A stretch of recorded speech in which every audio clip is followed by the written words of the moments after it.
சிரமங்கள் பல்வேறு சிரமங்கள் இருக்கு. கோரிக்கைகளை பற்றி நான் சொல்ல வேண்டியதில்லை, அவரே நாஜிம் அவர்களே அதை தெளிவாக சொல்லுவார்கள். கோரிக்கை ஏற்கனவே உங்களுக்கு கொடுக்கப்பட்டு சில பேர்கள் பேசியிருக்கிறார்கள். கோரிக்கை நிறைவேற்றுவது நமது வேலை. இந்த கோரிக்கையை வழிநடத்தி முன்னால் சென்று வாங்கி தருவது மக்கள் பிரதிநிதியாக சட்டமன்ற உறுப்பினருடைய வேலை. அதை அவர்கள் செய்ய வேண்டும் என்று மீண்டும் அவர்களுக்கு ஒரு நன்றியை சொல்லி, பேரணி வந்த தோழர்களுக்கு ஒரு நன்றியை சொல்லி விடைபெறுகிறேன். நன்றி, வணக்கம்.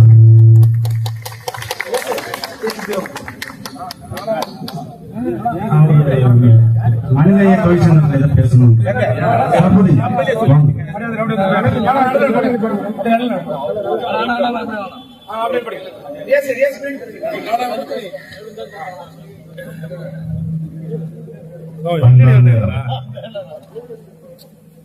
ஆட்டோ ஓட்டுநர்களுடைய பல்வேறு கோரிக்கைகளை வலியுறுத்தி நடைபெறுகிற இந்த கண்டன ஆர்ப்பாட்டத்தில் கலந்து கொண்டு சிறப்பித்துக் கொண்டிருக்கக்கூடிய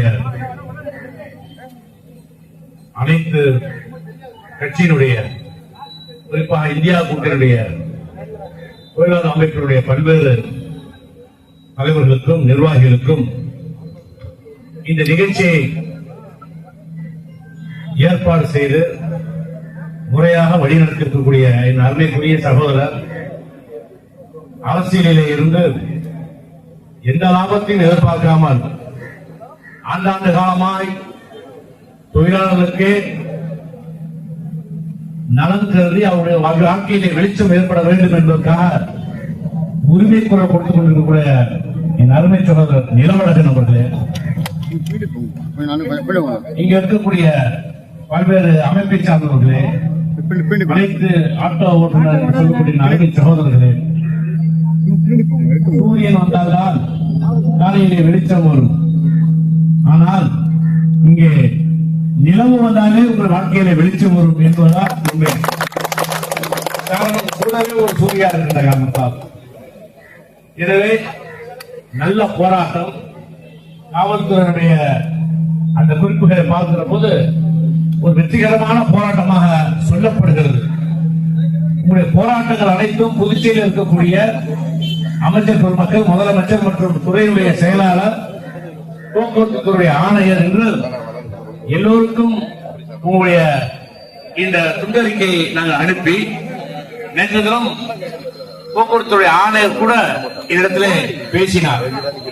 பேசுகிற போது நாம் நீங்கள் சொன்னதையெல்லாம் பேசிக் கொண்டுதான் இருக்கிறோம், விரைவில் நல்ல ஒரு தீர்வை நாங்கள் தந்துடுவோம் என்று அவரும் உறுதியளித்திருக்கிறார் என்பதையும் நான் இந்த நேரத்தில் பதிவிட விரும்புகிறேன்.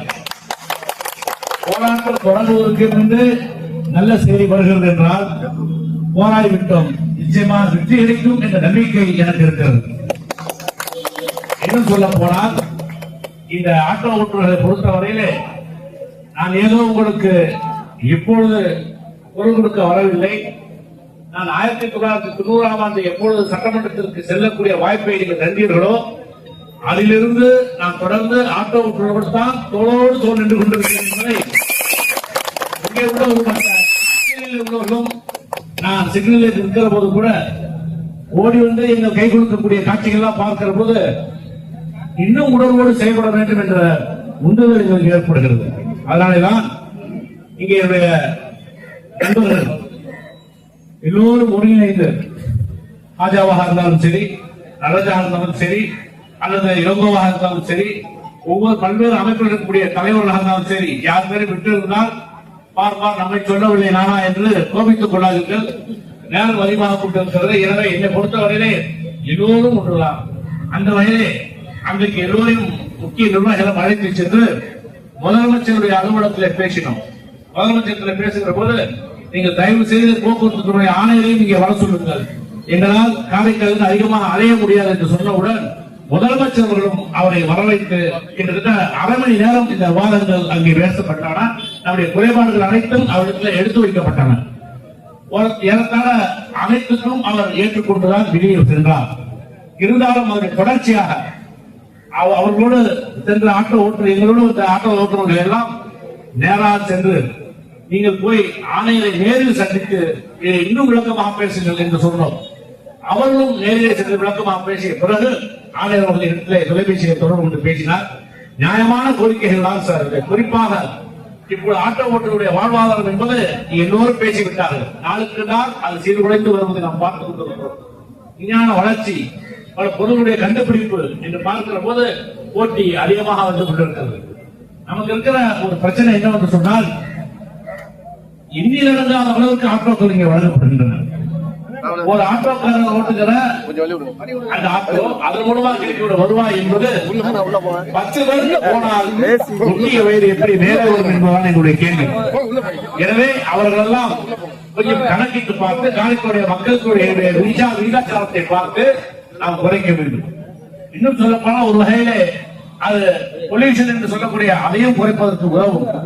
காரைக்காலில் இத்தனை ஆட்டோக்கள் இருக்கிறது, ஓட்டுவதற்கு ஆள் இல்லை. அப்படியே ஓட்டினாலும் அதை வருவதற்கு ஆள் இல்லை. காரணம், இப்பொழுது அந்தந்த பள்ளிகளிலே கொண்டு விடுவதால் உங்களுக்கு மாதம் உறுதியான வருமானமாக இருந்தது. அதிலும் வாய்ப்பு குறைந்து போய் இப்ப அவரவர்கள் பள்ளிகளிலே வைத்தார்கள். இப்பொழுது பள்ளி வாகனம் என்று அவர்கள் தனியாக வைத்துக் கொண்டிருக்கிறார்கள். இப்படி பார்க்கிற போது உங்களுடைய வருமானம் எல்லாம் எப்படி சிதைந்து போகிறது என்பதை நாம் பார்க்கின்றோம். பல வழிகளே போய் கொண்டிருக்கிறது. உங்களுக்கு கிடைக்க வேண்டிய வருமானம் அதுவும் இல்லை. இப்போது புதிதாக ஆட்டோ என்று சொல்லக்கூடிய ஒரு முறை இங்க அறிமுகப்படுத்தப்பட்டிருக்கிறது. அதை தடுக்க வேண்டும் என்று கூட ஆட்டோ சங்கத்தை சார்ந்தவர்கள் இந்த இடத்தில் சொன்னார்கள். ஆனால் அது ஒரு புதிய கண்டுபிடிப்பு. இன்னும் சொல்ல போனால் அரசாங்கம், ஒன்றிய அரசாங்கம் அதுக்கான மானியங்களை எல்லாம் கொடுக்கிற போது அது ஒரு நல்ல நோக்கத்திற்காக, பொல்யூஷனுடைய கட்டுப்பாட்டிற்காக செய்கிறார்கள் என்ற ஒரே காரணத்திற்காக அது கொடுக்கப்பட்டாலும் அதுவே இப்பொழுது ஆட்டோ தொழிலாக மாறிவிட்டது என்பதுதான் எங்களுக்கு இருக்கக்கூடிய வருத்தம். நான் வைத்துக் கொள்ளலாம் அல்லது இருக்கக்கூடிய நிறுவனங்கள் வைத்துக் கொள்ளலாம், நீங்கள் வீட்டு சவாரிக்கு அடித்தால் பரவாயில்லை. ஆனால் எல்லோருமாக சேர்ந்து அதைத்தான் செய்து கொண்டிருக்கிறார்கள். நீங்கள் எப்படி ஆட்டோ ஓட்டுகிறீர்கள் அதே போல. ஆனால் அதற்கு எங்களுக்கு பர்மிட் இல்லாத காரணத்தால், சட்டத்தில் அது இடமில்லாத காரணத்தால் நாம் போராட வேண்டிய ஒரு கட்டத்திற்கு நாம் தள்ளி கொண்டிருக்கின்றோம். எனவே இப்படி எல்லா விஷயங்களும், இன்னும் சொல்ல போனால் பக்கத்தில் இருக்கக்கூடிய தமிழ்நாடு, அங்கே நாகூருக்கு செல்ல வேண்டும் என்று சொன்னால் கப்பம் கட்ட வேண்டி இருக்கிறது என்று சொல்கிறார்கள். அப்படியெல்லாம் இல்லாத ஒரு சூழ்நிலையை மாற்றுவதற்காக பக்கத்தில் நம்மை சுற்றி இருக்கக்கூடிய நவக்கிரகங்கள் என்று சொல்லக்கூடிய அந்த பகுதிகளில் எல்லாம் நிச்சயமாக நீங்கள் சென்றால் அவர் உங்களுக்கு எந்த விதமான கட்டணம் இருக்கக்கூடாது என்ற பேச்சுவார்த்தையை ஆணையர்கள் தொடங்கிவிட்டார்கள் என்பதை நான் இந்த நேரத்தில் சுட்டிக்காட்ட விரும்புகிறேன். நிச்சயமாக அதில் நாம் வெற்றி அளிக்கும் நம்பிக்கை இருக்கிறது. எனவே இங்க ஆட்டோ வாரியத்தை பற்றி சொன்னார்கள்.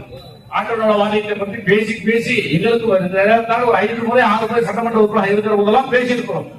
இதுவரை அதற்கான தீர்வு ஏற்படவில்லை. இப்போதான் ஏதோ ஒரு வெளிச்சம் தூரத்தில் தெரிகிறது.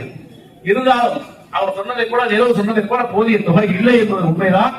எனவே அதை நடைமுறைப்படுத்துவதற்கு எப்படி எங்களுடைய தளபதி அவர்கள் தமிழ்நாட்டிலே ஒரு ஆட்டோவாதிகளுக்கெல்லாம் ஒரு சங்கத்தை அமைத்து, வாரியத்தை அமைத்து திறம்பட செய்து கொண்டிருக்கிறார்கள்.